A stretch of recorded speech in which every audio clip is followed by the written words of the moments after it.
Irmãos e irmãs, vamos a mais um momento da nossa liturgia da palavra. Eu pesquiso em sites fidedignos para colaborar com meus irmãos que presidem celebrações. Então eu passo subsídios para que vocês tenham uma celebração eficaz, que produza frutos, ok? Aqui nos meus endereços telemáticos, @PauloRobertoMaciel6, no Instagram, @PauloRobertoMaciel7919 no YouTube, onde tem mais de 10 mil vídeos diversos, todos familiares, cristãos. Temos também o blog repórterpaulomaciel.blogspot.com e você digitando Paulo Roberto Maciel chega ao Facebook. Neste vídeo, a liturgia universal da Igreja Católica Apostólica Romana. No mundo inteiro é a mesma liturgia. Que beleza, né? Eu acho que é a única igreja que tem uma liturgia única no mundo inteiro. Liturgia referente à quarta-feira, 19 de junho de 2024, 11ª semana do tempo comum no ano B, onde se enfatiza mais o Evangelho de São Marcos. A cor dos paramentos litúrgicos é verde, conforme eu estou exemplificando aqui. No rito nós temos a missa à escolha com o ofício do dia, ou então pode ser a missa em memória de São Romualdo Abade, é memória facultativa. Neste caso, a cor é branca, então pode ser uma missa em homenagem a São Romualdo. Antífona da entrada: escutai, Senhor, a voz do meu apelo.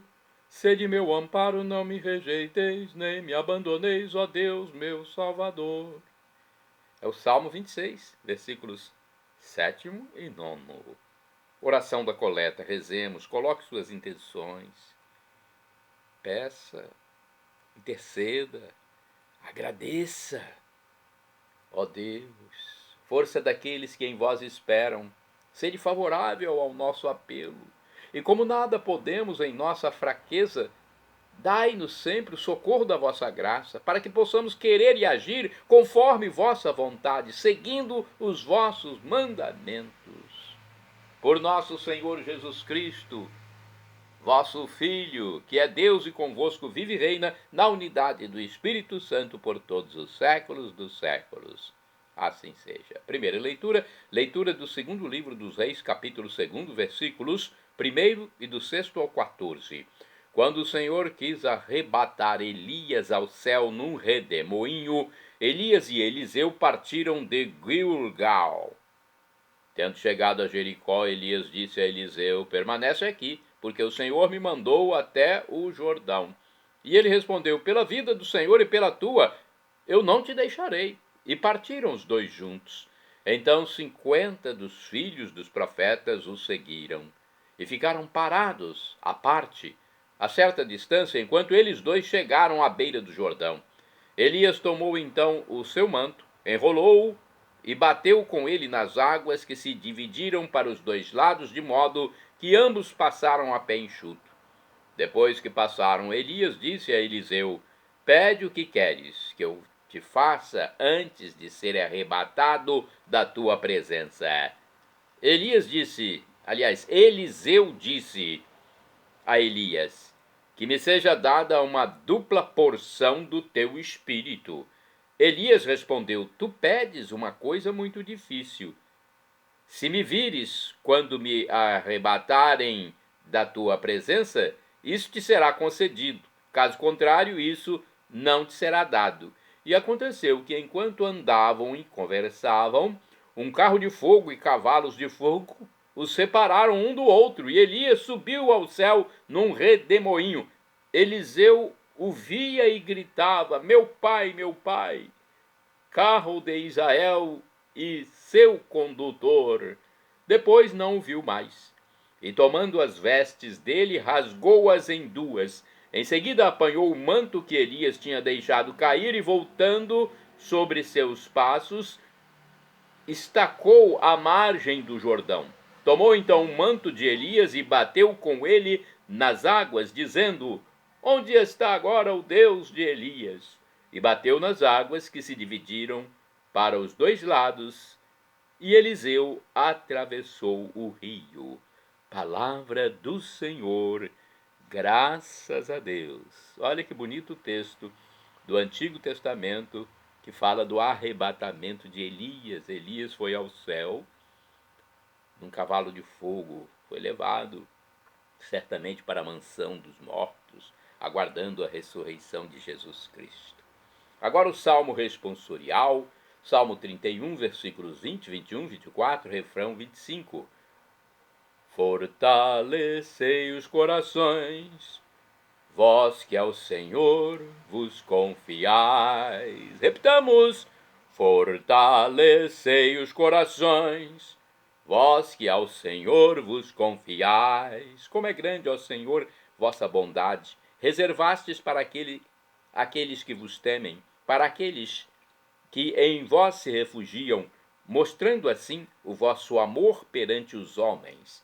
Fortalecei os corações, vós que ao Senhor vos confiais. Na proteção de vossa face, os defendeis bem longe das intrigas dos mortais. No interior de vossa tenda os escondeis, protegendo-os contra as línguas maldizentes. Fortalecei os corações, vós que ao Senhor vos confiais. Amai ao Senhor, seus santos todos.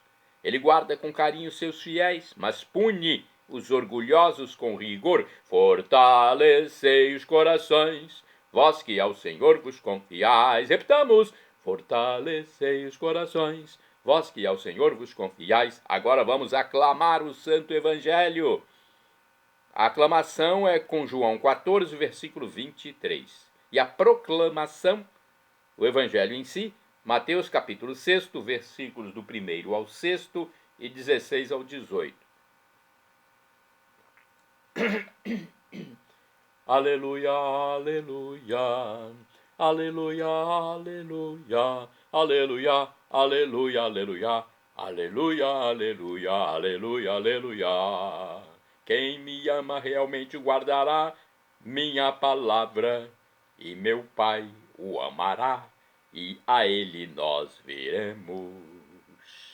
Aleluia, aleluia, aleluia, aleluia, aleluia, aleluia, aleluia, aleluia, aleluia, aleluia, aleluia. O Senhor esteja convosco, Ele está no meio de nós. Proclamação do Evangelho de Jesus Cristo segundo São Mateus. Glória a vós, Senhor.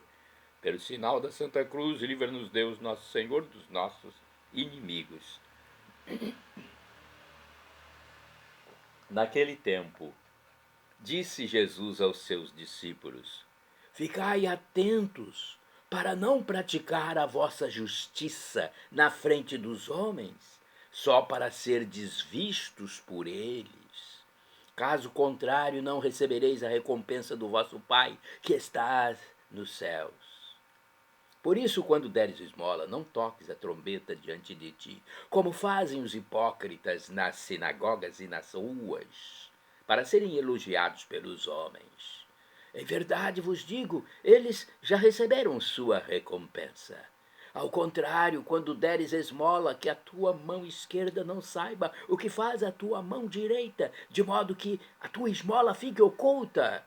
E o teu Pai, que vê o que está oculto, te dará a recompensa.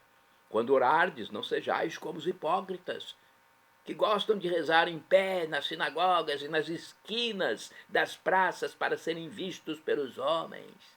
Em verdade vos digo que eles já receberam a sua recompensa. Ao contrário, quando tu orares, entra no teu quarto, fecha a porta e reza ao teu Pai que está oculto, e o teu Pai que vê o que está escondido te dará a recompensa. Quando jejuardes, não fiqueis com o rosto triste como os hipócritas. Eles desfiguram o rosto para que os homens vejam que estão jejuando. Em verdade vos digo, eles já receberam a sua recompensa. Tu, porém, quando jejuares, perfuma a cabeça e lava o rosto, para que os homens não vejam que estais jejuando, mas somente teu Pai, que está oculto, e o teu Pai, que vê o que está escondido, te dará a recompensa. Palavra da salvação. Glória a vós, Senhor. Vamos às reflexões. Primeira reflexão do livro Palavra e Vida 2013 deste Evangelho. Nossa vida a vivemos diante dos outros. É inevitável. Inclusive, quando estou orando no meu quarto, alguém pode me ver. O convite de Jesus para que não sejamos como os hipócritas não significa que não tenhamos de dar testemunho público de nossa fé, mas nos convida a não fazer publicidade do que praticamos. Publicidade, divulgação de nossas ações. Não aconteça que no fim nos interesse mais a imagem do que o que realmente fazemos. É o que acontecia com os fariseus. Por isso Jesus, sem desculpas, nos chama simplesmente de hipócritas. O mesmo deveríamos dizer dos que entre nós andam muito ocupados com a sua imagem. Tem muito disso, né? Pessoas que estão mais preocupadas com a imagem terrena do que a imagem que podemos ter diante de Deus. Ora, chamar a atenção para as próprias boas obras é tendência bastante comum entre as pessoas, segundo o livro Dia a Dia com o Evangelho. É orgulho, é vaidade. Chamar a atenção para as próprias obras. É chamar a atenção para si próprio. Querer ser o bonzão, num termo popular. Por isso, Jesus nos adverte sobre um perigo real. Por trás de muito barulho pode esconder-se uma atitude falsa, hipocrisia. Como exemplo, ele cita 3 ações: dar esmolas, orar e jejuar. São coisas valiosas, desde que realizadas com reta intenção. Perdem sua eficácia quando alguém as pratica só para receber aplausos. Vemos muito isso na internet. Pessoa que faz boa ação para divulgar seu nome. Readquirem valor quando feitas essas obras para agradar a Deus, que conhece a intimidade de cada um e pode dar-lhe a devida recompensa. Portanto, pratiquemos as boas obras com discrição e humildade. Desse modo, ficamos com a certeza do olhar benévolo de Deus e de sua recompensa. Do contrário, só nos resta acolher dos outros um reconhecimento passageiro e quase sempre mesquinho. Agora a reflexão mais aprofundada de Antônio Carlos Santini, liderança da comunidade católica Nova Aliança. E-mail santini@novaalianca.com.br. O título da sua reflexão é Quando deres esmola. A liturgia comentada dele é baseada em Mateus capítulo 6, versículos do 1º ao 6 e 16 ao 18. A esmola está em baixa. Há quem diga que a esmola estimula a preguiça dos vagabundos. Outros afirmam que ela humilha o beneficiado. Naturalmente, é preciso ouvir a opinião dos que passam fome. Eles podem discordar, segundo Santini. Curiosamente, os manuscritos de Santa Teresinha de Lisieux registram experiências de esmola em sua infância. Aliás, quando saíam a passear pelas ruas, Mr. Martin, seu pai, dava-lhe previamente moedinhas para distribuir aos mendigos. Um dia vimos um que se arrastava penosamente sobre muletas. Aproximei-me e lhe dei 1 centavo. Mas, não se achando bastante pobre para receber a esmola, olhou-me sorrindo tristemente e recusou-se a tomar o que eu lhe oferecia. Não posso dizer o que se passou em meu coração. Embora tivesse apenas 6 anos, disse para mim mesma: rezarei pelo meu pobre no dia da minha primeira comunhão. O fato de a pequena Teresa, o fato de que ela, cumprisse sua promessa 6 anos depois, nos leva a aproximar a esmola da oração. Nosso compromisso com o próximo inclui as necessidades materiais e as espirituais. As comunidades monásticas, que vivem na clausura, são um admirável exemplo dessa caridade invisível. Outra esmola mais aceitável em clima de século XXI é o trabalho solidário realizado através de algumas organizações não governamentais, de entidades de serviço, como os Médicos Sem Fronteira, a Cruz Vermelha, Missionários Cristãos, Pastoral da Sobriedade, Pastoral da Misericórdia, Pastoral Carcerária, grupos semelhantes também. De fato, dedicar ao próximo o próprio tempo, o próprio trabalho, incluindo riscos para a saúde e para a vida, é uma esmola que não merece críticas. Vale lembrar que a palavra esmola vem do latim elemosina, a partir de raízes gregas, onde o substantivo elaion, azeite, e o verbo eleo, desperta compaixão por meio de palavras, estão situados no campo semântico da piedade, da misericórdia. No ato penitencial, na missa em latim, a súplica Kyrie eleison repete o gesto do mendigo que estende a mão vazia e espera por uma resposta de compaixão. Em suma, diante de Deus, nós somos mendigos à espera de seu perdão e de sua cura. Iniciamos nossas celebrações recordando nossa miséria, nossa extrema indigência, esperando que ela toque o coração de Deus, remexa com suas entranhas. De fato, nos evangelhos, quando Jesus se compadece logo antes de fazer uma cura ou reanimar um morto, o verbo grego é splagnister. Da mesma raiz, splen, em português, formou-se o adjetivo esplênico, relativo ao baço, indicando o realismo visceral das emoções de Jesus. Digamos então que a esmola é inseparável da capacidade de comover-se com a dor alheia, sentir um frio na barriga e abrir as mãos. Orai sem cessar, irmãos e irmãs. Este pobre pediu socorro e o Senhor o ouviu. Salmo 34, versículo 7. Vamos agora aos santos do dia. Os santos são exemplos para nós. São Paulo já disse: imitem-me, como eu imito a Cristo. Santo do dia 19 de junho. Santo deste dia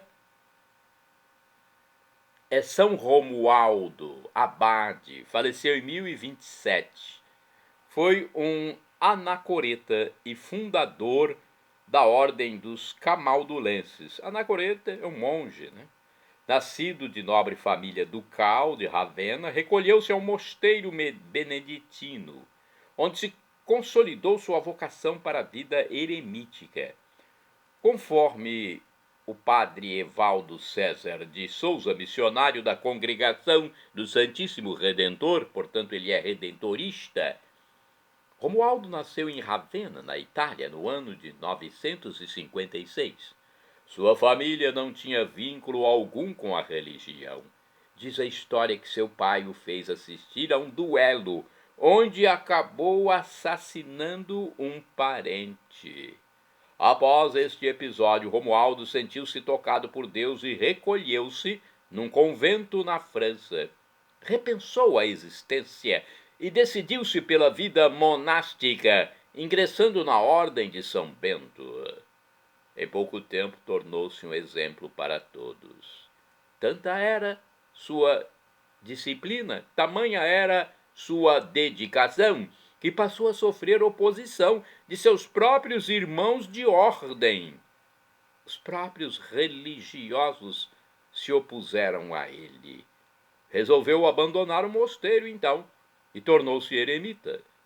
Aperfeiçoou-se tanto no trabalho espiritual que atraiu vários amigos para sua vida religiosa. Romualdo fundou vários conventos, dando origem à Ordem dos Camaldulenses. Sua grande obra foi a reforma da disciplina monástica que fez os conventos recuperarem os verdadeiros valores cristãos em sua época. Introduziu uma nova característica na vida dos monges, que além da vida contemplativa consistia na participação ativa dos problemas de seu tempo. Romualdo, pressentindo sua morte, despediu-se dos monges e quis morrer sozinho. Faleceu em 19 de junho de 1027. São Romualdo foi um monge interessado pelos problemas de seu tempo, tinha o dom da contemplação e foi homem de uma vida profundamente dedicada a Deus e aos seus irmãos. Seu retiro no mosteiro não o impediu de viver preocupado com as dificuldades da população e procurou, por palavras e ações, fazer acontecer o reino de Deus, de Jesus Cristo, na vida das pessoas. Que nós também saibamos nos interessar pelos desafios do nosso mundo e façamos nossa parte na construção do reino, da justiça e da partilha. Uma pequena oração. Rezemos. Ó Deus, que nos destes no abade São Romualdo um testemunho de perfeição evangélica, fazei-nos, em meio às agitações deste mundo, fixar o coração nos bens eternos. Por Cristo nosso Senhor. Amém. Santa do dia 19 de junho, Santa Juliana Falconieri, virgem, do ano 1341. Fundou em Florença, na Itália, o Instituto das Irmãs da Ordem dos Servos de Maria, denominadas mantelatas por causa de seu hábito religioso. Conforme o site do Vaticano, Juliana era uma jovem muito bonita e tinha um talento indiscutível. Juliana Falconieri viveu na Idade Média em Florença, berço de Dante Alighieri, do qual é contemporânea. Juliana fazia parte da família Falconieri, que em Florença, no fim do século XIII, era um poderoso clã de comerciantes. Não era só a riqueza que reinava no palácio dos Falconieri, transparecia também certa riqueza imaterial, a fé cristã, que havia levado um descendente da linhagem a se retirar totalmente e se dedicar a Deus. Olha o exemplo familiar para Juliana. Alex Falconieri, irmão do pai de Juliana, portanto tio dela, foi um dos 7 fundadores dos Servos de Maria. Ele ficou, então, fora da família para se dedicar à fundação desta ordem. Juliana mostrou-se encantada pela escolha do tio. A jovem cresceu desconsiderando sua beleza, porém recebeu propostas de casamento que rejeitou com muita graça, pois queria a vida religiosa. Preferiu usar um manto escuro e largo como o que seu tio usava, que foi vestido também por outras moças da rica burguesia daquele tempo, seguindo o exemplo de Juliana Falconieri. As mantelate, mulheres que usavam manteletes, uma espécie de manto sem manga, foram rebatizadas pela igreja, tornando-se ramo feminino dos Servos de Maria. Eram mulheres de contemplação, de joelhos, de caridade contínua pelas ruas. Nas quartas e sextas-feiras não tocavam, não comiam. No sábado se saciavam com pão e água. E Juliana, há muito tempo, sofria de fortes dores no estômago. A jovem mantelata, em seu convento, não conseguia mais engolir sequer um pouco de comida. A doença foi se agravando. Assim, no dia 19 de junho de 1341, foi proibida de receber até a Eucaristia, pelo temor que não conseguisse engolir a hóstia consagrada. Olha como estava o problema da nossa santa. Por isso, Juliana pediu que a hóstia fosse colocada sobre o seu peito, como se fazia com os doentes da época, enquanto o padre acompanhava tal gesto com a oração. Porém, aconteceu uma coisa incrível. A hóstia consagrada desapareceu. Ao falecer, a santa foi colocada no caixão pelas co-irmãs, que em certo momento verificaram no lugar do coração uma mancha roxa do tamanho da hóstia, como se ela tivesse ficado impressa no seu corpo. Até hoje, as Mantelati trazem em seu hábito religioso esta marca como recordação da última e prodigiosa comunhão de sua fundadora. O Papa Clemente XII a canonizou em 1737. Santa Juliana Falconieri, rogai por nós. Santos do dia 19 de junho, santos Remígio Isoré e Modesto Andlauer. Foram mártires, faleceram em 1900. Presbíteros, ou seja, padres, sacerdotes, da Companhia de Jesus. Remígio e Modesto foram mortos durante a rebelião dos Boxers, na província de Hebei, na China, no continente asiático. Santo do dia 19 de junho, Beato Gerlando, religioso, do ano 1271. Cavaleiro da Ordem de São João de Jerusalém, protetor das viúvas e dos órfãos. Santa do dia 19 de junho, Beata Miquelina.